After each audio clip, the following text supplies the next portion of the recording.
It's Nadine from Colin Campbell Chemicals here. This is one of my videos I did back at the Golf Industry Show back in 2018. I did a podcast with Dr Jim Brosnan of University of Tennessee. For those who don't know Jim, Jim is a world-renowned expert in weeds and the likes. I met Jim quite a few years ago through the social media side of things, so got to know him a little bit and requested an interview with him back at GIS, and he was more than willing to do it. Actually hoping to do another one at this year's GIS as well coming along. So we did talk about weed resistance and the work that he's been doing. He's been very prominent in this area in turf. He's actually visited Australia as well to see our facilities here over in Western Australia, where he's saying to me we're one of the leading agriculture markets in the world with come to weed research and herbicide resistance. So it's good to know that. So I hope you do enjoy this conversation that I had with Jim, and please leave messages on YouTube. Please hit me up on social media at Campbell Turf or our Facebook page Colin Campbell Chemicals. I hope you do enjoy it, and hope you can listen to the further episodes down the track. Cheers. Working. Hi everyone, it's Nadine from Colin Campbell Chemicals here again at GIS, the second day of the seminars, and with a good friend here, Dr Jim Brosnan from University of Tennessee. He's glad to accept my invitation in just doing a quick podcast. Welcome Jim, thank you. Oh, thanks for having me, Nadine. Yeah, I've known Jim now for a few years, and I've kept on talking to people about in regards to social media, and literally it wouldn't have been without social media we would not be here right now. I can tell you that for a fact. So we've built up a good friendship, good relationship over the last few years. So it's good to catch up. And one of the things that a lot of people won't know about Jim is actually been to Australia, and for you guys in WA over there, he's actually just done, of all the times coming to Australia, he went to Western Australia. Yes. To see everything. And Jim, if you can just tell us a little bit about the university and yourself, introduce yourself, please. Sure. So I'm an associate professor at the University of Tennessee in Knoxville, Tennessee, here in the U.S., with my main responsibility being weed control and turfgrass. So I do a lot of work with annual bluegrass control, a lot of work with goosegrass control, other problematic weeds, both in warm and cool season turfgrass systems, because we're in the transition zone for the U.S. where both of those turfgrass species predominate. And in recent years have really kind of delved into herbicide resistance work because it's just become such an emerging problem within weed management in turf, particularly in warm season turfgrass systems. And that has led to a number of different things. We've started a diagnostic clinic at the University of Tennessee to try to help golf course superintendents with resistance issues, because there's been so many instances that have come up where herbicide may be failing on a given golf course. Golf course wants to know why this may be failing, and we can run some diagnostic tests to try to help them. Yeah, no, that's very much in the front of mind for a lot of superintendents on warm season grasses in Australia, especially I know the guys in Victoria with POA resistance and the likes like that. Just to give a bit of an idea to help guys, it's like it's not automatically got resistance there. What if you suspect you have resistance? Obviously, get it tested. But are there telltale signs that you could see that you say, I think I've got resistance, rather than application? Yeah, I think probably the most classic telltale sign, Nadeem, would be that if you were to make a post-emergence application of, say, 4-M-sulfuron, for example, or if you were in a scenario where Bermuda grass was dormant and you were using glyphosate over the top of dormant Bermuda grass, and say POA was your target weed, the most classic scenario is you see mixtures of plant responses within a treated area. So if you were to look across a fairway, say there was heavy POA pressure there, and you almost have this polka dot look of affected plants mixed with unaffected plants, that's really what we call a sign of a segregating population, where the population is segregating for resistance. And that's probably the biggest red flag. The parallel I give a lot of golf course superintendents is, if you were to go out and put signature and Daconil down on your bentgrass putting greens to treat for dollar spot, and you came in the next day to work and there was still a lot of dollar spot there, or the next few days and there was still a lot of dollar spot there, you'd probably look further into that. And that's really the mindset I think we need to adopt with weed management, is that if we make an application, we expect to see weeds go down over a certain period of time, and that's not happening. That should be a red flag to try to look further into what might be going on.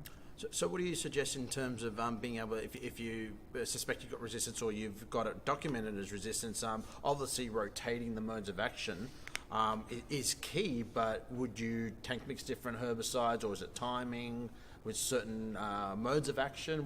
and pre-emergence and the It's like? kind of all of the above, right? So, I mean, what we see with a big proportion of these resistance cases is a single timing and a single product. So, everything that you just touched about would be helpful in that scenario. Mixtures would be important. There's really good documented data from crops that mixing two different modes of action together is the best way to mitigate resistance evolution. But there's some hurdles in doing that because both products have to be included at a 1x rate, and that obviously is going to increase economically the cost of making an application. So that's hard for a lot of folks to do. Rotation is another useful tool, and one of the things that I'll teach about here at GIS this week is that rotation doesn't have to be across the golf course. You don't have to use one product across all 18 holes and then completely rotate across all 18 holes the next season. You could divide the course into 9 and 9. You could do 3 sets of 6 and try to fit in maybe a higher budget program on one portion of that division, and then maybe a lower budget program on a second portion of that division. So there's potential there as well. And then obviously what we've seen a lot here in the U.S. is with, say, ALS resistance issues worsening, that's traditionally a post-emergence treatment, is a rotation to alternative timing. So a lot of superintendents have moved back into using some more residual chemistry with a different mode of action to try to mitigate that ALS problem. Yeah, okay. What about culturally wise, what can you do to, one of the best things you can do is like to minimize the amount of sprays. Is there anything cultural wise that really stands out to really stop that, to help with resistance, to help manage it?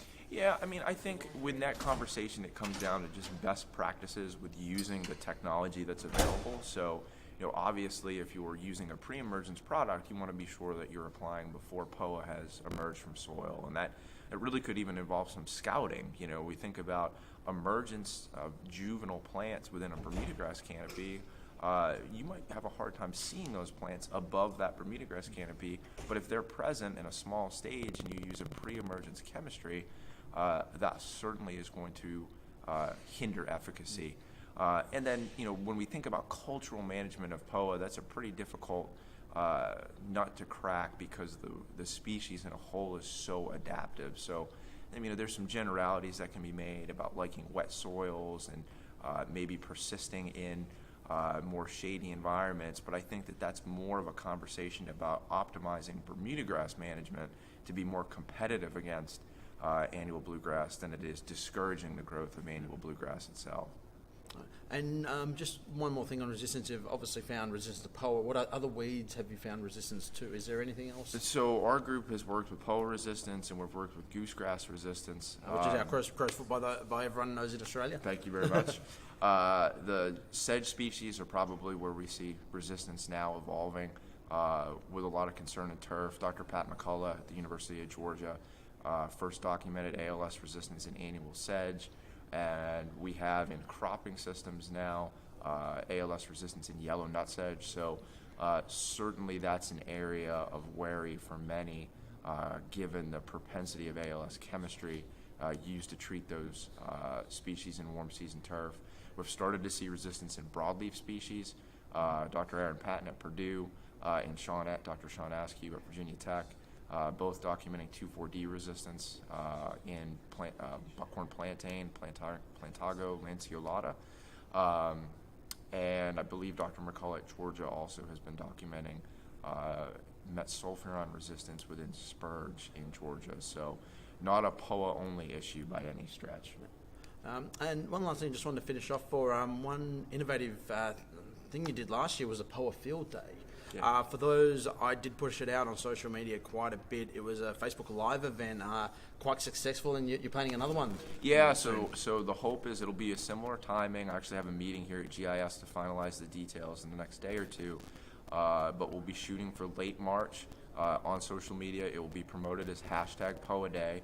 It's been really impactful for us. We went from having 50 or 60 people attend this POA-specific event to having nearly 700 views worldwide, and hope to grow that further the more that we do it. It allows us to get meaningful information out to different parts of the world, like you in Australia, about some of the things we're seeing research-wise with annual bluegrass management and best use of our annual bluegrass technology. So we're definitely excited to do it again in 2018. Yeah, when have you got a date set yet, or a month? The target, it'll be March of 2018 for sure. The target date right now is March 28th. We work in conjunction with AquaAid to put this on, and their team there for the technology piece. So we're going to finalize that date with them here at GIS, but the target right now is March 28th. Yeah.